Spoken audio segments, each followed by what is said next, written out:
Hello everyone, our team NY is Rich as our code. It is I'm Vivian, Mid and Jonathan.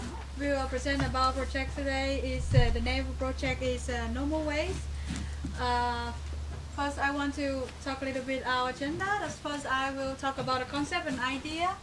Jonathan will talk about the designing, and Mitala will demonstrate you implementation and also a demo of our project. And final, we will have a little bit reflection on our weekend experience. First, the the origination of the idea is that this idea is actually a part of my startup idea that I'm working in Copenhagen. First, that's the trend in EU now that we should eliminate food waste and waste as much as possible, because now it's for only food waste generate at least 8% of greenhouse global. This is the total waste of 28 European member. That's we generate like 2 billion tons of waste, and at least 4,900 kilo per habitant. And as you can see here is that 10% is manufacturing and 8% is household. So in total it's like 18%. So it's large is from our own, and also about manufacturing produce our products. Our my concept with my friend is that try to create something that can minimize waste. We can see we read in some of the report made by European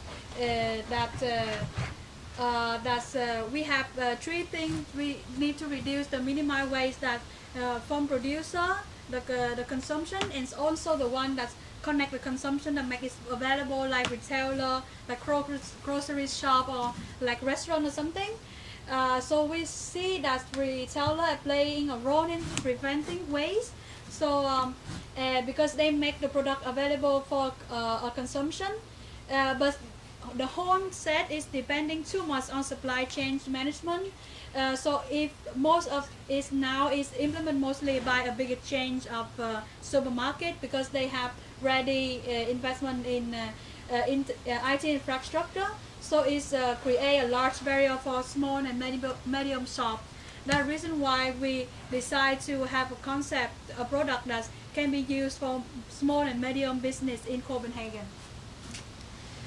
So now the whole product concept is that we have a web application for grocery shop that they will input information by scanning barcode and their product in our system, and it will keep track on inventory expiration day, and it will notify the store manager daily basis, so they can create a list of offer based on that notification, so it's make available to customer. And besides that, we need to make a channel to connect between the customer and the owner. So we also have a mobile application that's we crowding on of the offer from a different small shop with based on the location base. So the shopper can access the offer as soon as possible as published. So the home project idea is for the web application for store owner is like a store management app. We have 4 modules. Is that stock, marketing, supply, and order.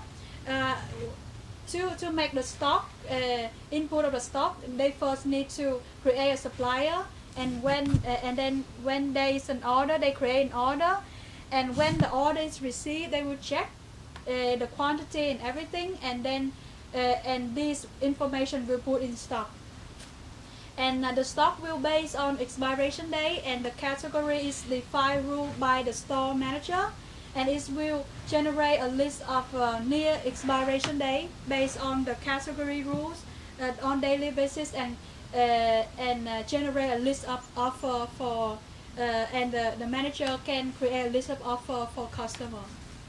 That's the whole project idea. Next, Jonathan will talk a little bit about designing. Yeah, actually, before Vivian joined our team in the evening, we'd actually been talking about we knew she had an idea for a project, but we we kind of worked on a bit on a backup plan in case that didn't work out. So we initially came up with an idea for an application that could help share the prices yeah, between share housemates. share costs of groceries between housemates.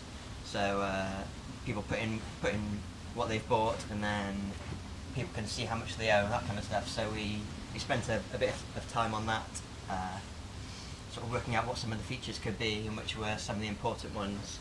And Rick suggested we created a product vision board, which we hadn't heard of, so we quickly Googled that. And we came up with a vision for the product and what needs it would meet, and who the target audience would be, and what the product would be to solve the need. At which point Vivian joined us, and we heard about what she was planning, and we decided to sort of start planning that and decide which project we were going to actually go for. Do you want to go for the next one? So yeah,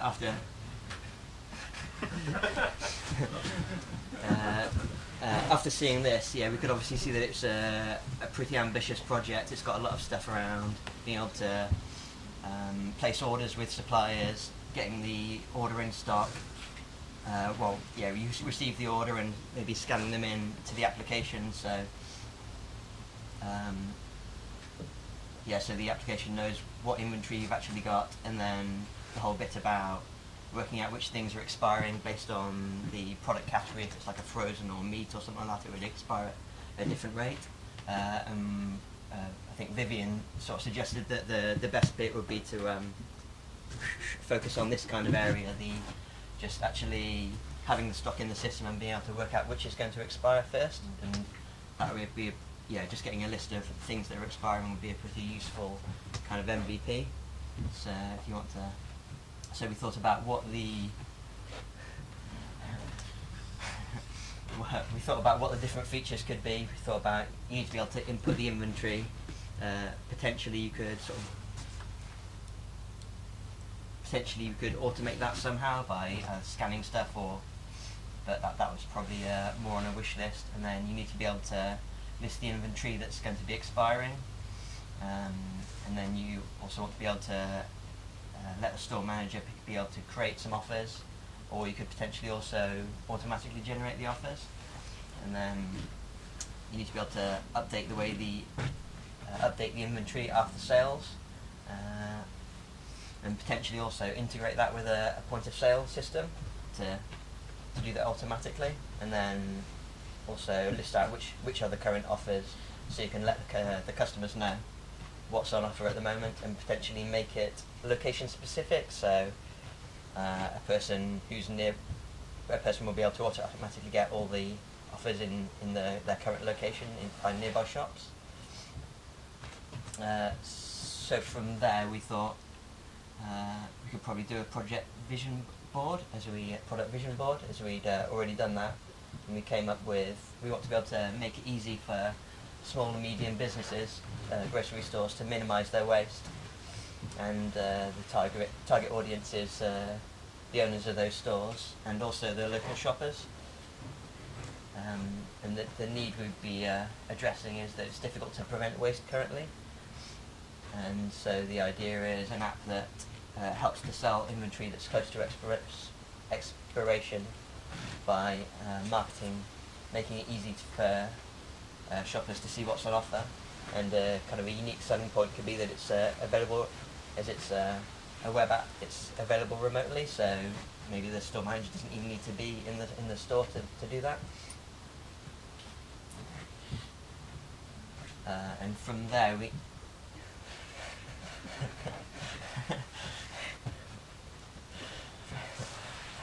It's dancing, I promise.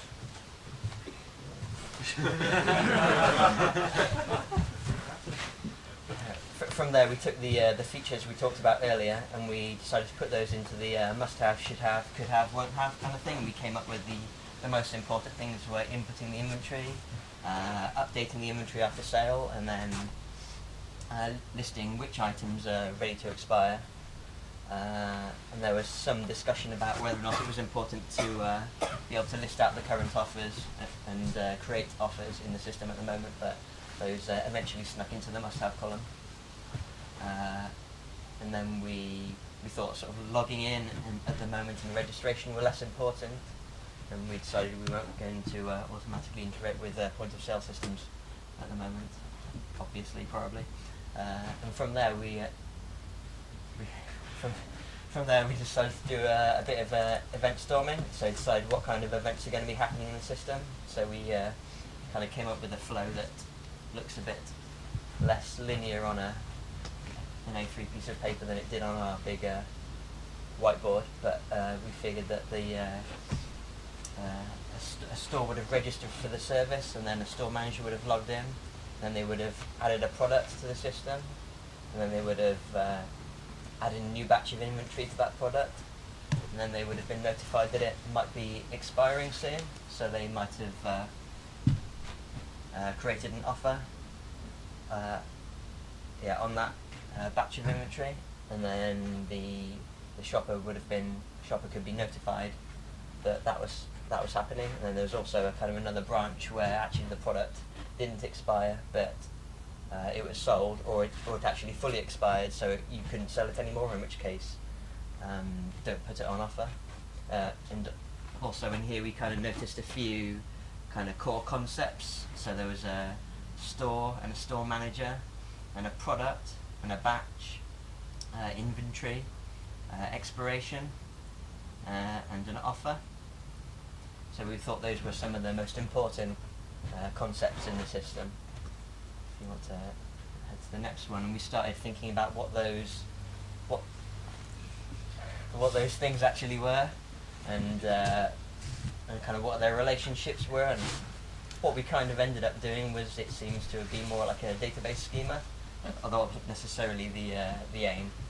I think we kind of started struggling at this point, and with kind of what our goal was, and we kind of all agreed that we spent a while kind of arguing about where the different things should be. Should a price be related to this thing or that thing? And we thought we weren't really progressing too much, so I think we kind of knocked that on the head. And when we had a stand up and took a bit of a break from it, and then we came back from there and started looking at what our features were and breaking that down into a to-do list. So we kind of had each feature, and we decided to split it into a back-end part and a front-end part, where there was some UI needed or where there was some logic needed. And that's pretty much all our planning. That took us up to about a day and a half ago. Yeah, I think that's it for now. Shall I do that, or are you right? Yeah. So after all that planning phase, we had a good spec for a MVP. That was one of our main goals, to see whether to deliver a product at the end of this WeCamp scope of time.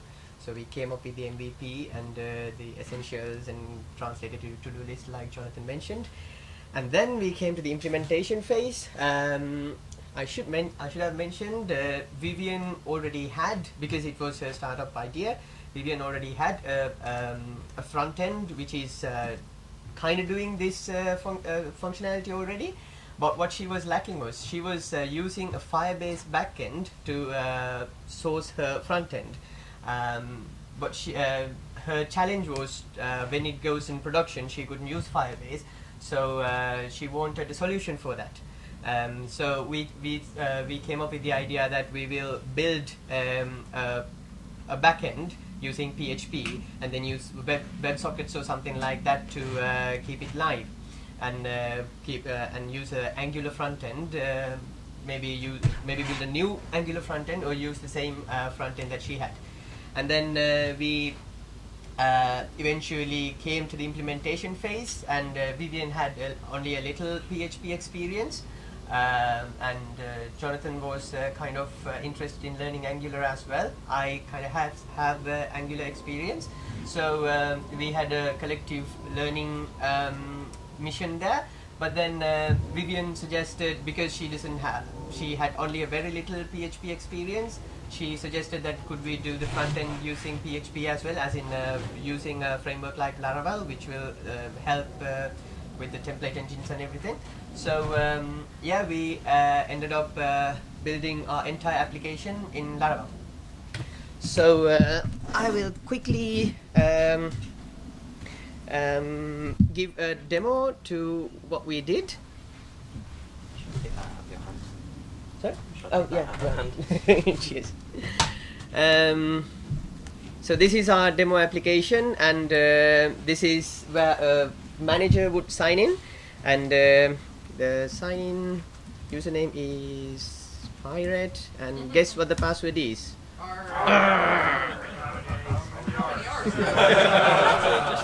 Only two. Keep it simple. Right. So I will take you through the flow. So you can create a product. I'm gonna put a barcode number 1, 2, 3, 4, 5, 6, whatever, and the product name. I'll say awesome item something, and then I'll say okay, this is a dairy product, and then I can create that product. So in this product list, this is seeded with random stuff, so you can see very meaningful list of products here, and at the end I see my awesome item there, so I can add a batch to it. I've just received an order from my supplier, so I've received 30 of my awesome item, which is expiring tomorrow maybe, or day after tomorrow. Yeah. And then well, the retail price of this batch is only €10. So when that's there, again it goes back to your list of products. Now because I've put just tomorrow, day after tomorrow as the expiring date, it comes in my expiring inventory if it loads. Yeah, it does.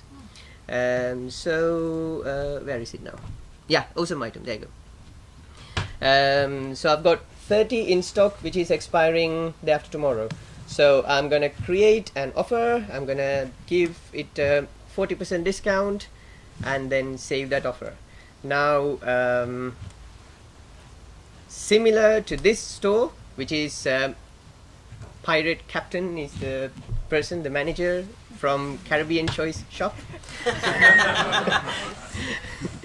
And then we have Chief Sailor, another manager from the shop Metal Ship, and then Viking Hero from Lord Brooks and Sons. So everybody has their different offers in their shops. These are 3 local shops in the street.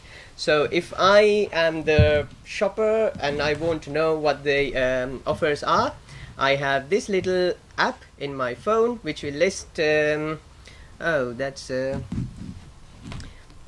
sorry about the it's I didn't think much about pixelization. It's this problem. I forgot the name.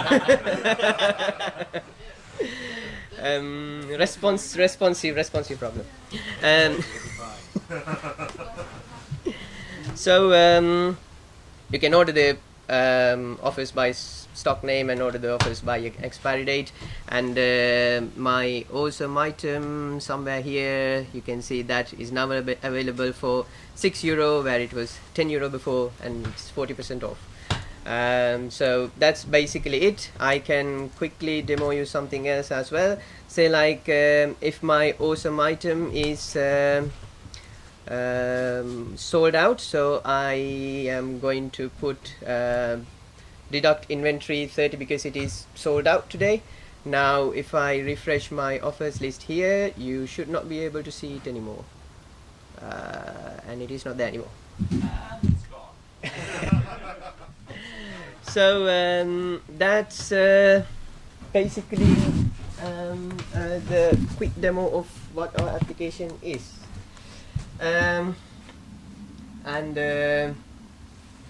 So that's the application, and moving on to reflections.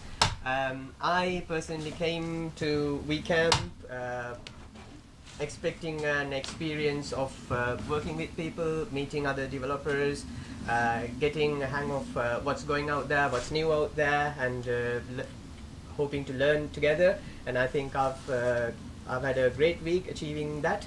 And what my main goals actually were was to experience the product design phase, because I being an in-house developer, I have the tendency to when I have a project idea, I do like a very, very sketchy design which only I can understand, which will go in the bin after the implementation, and I would just make the application. So I really wanted a good push or good experience in to know, to feel how a design phase would work and things like that. And I think I've achieved it very well. Rick has helped us a lot to get through that learning curve, and team members have been brilliant in terms of collaborating and everything. So I think I had a great WeCamp, and I would like to thank you all the organizers and everybody for facilitating this. I'll hand it to Jonathan again.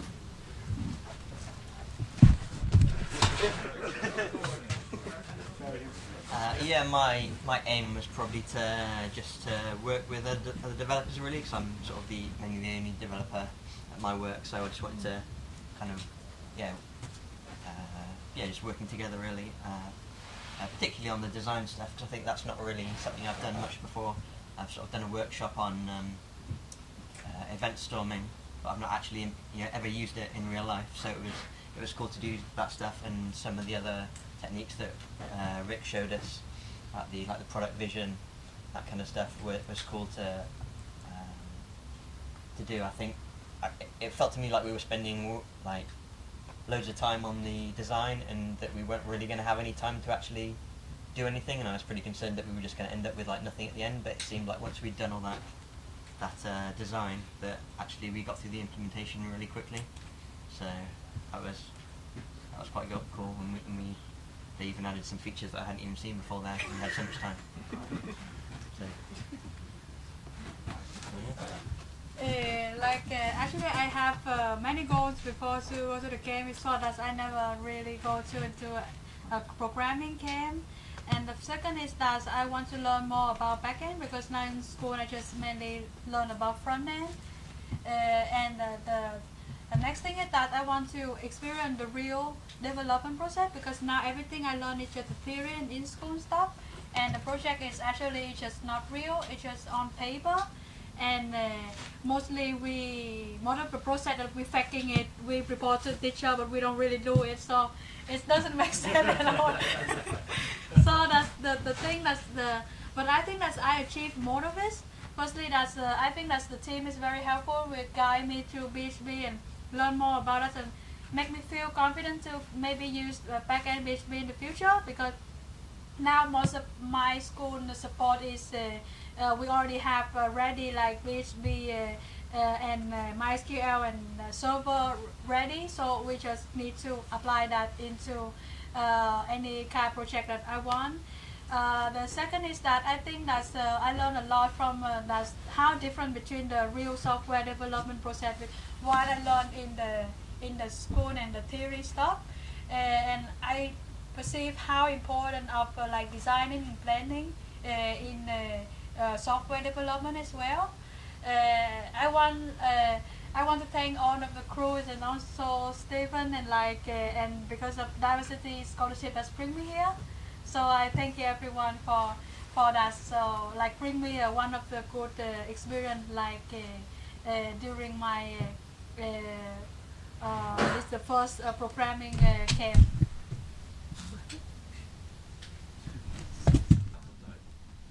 It's a project, I think. It's definitely a project. But we end already. Do you need me to press the space bar? And No, it's a project. Yeah. Went off. do you have any question or? It's questions. Yes, question.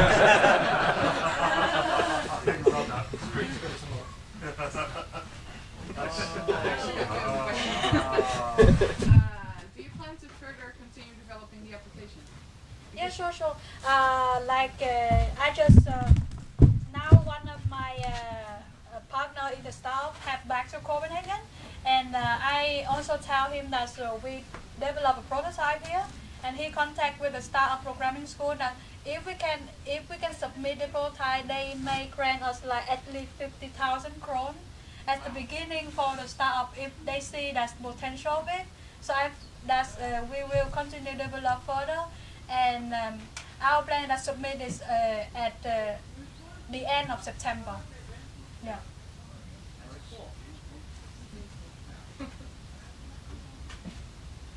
Any more questions? Yeah, ladies first. I have no question, I have comment. Awesome. Thank you. I'm impressed. Thank you. Chair? How's it feel to be hired for a startup in the middle of WeCamp?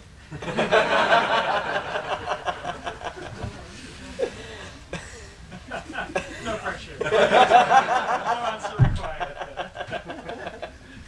The answer is overwhelmed. Totally.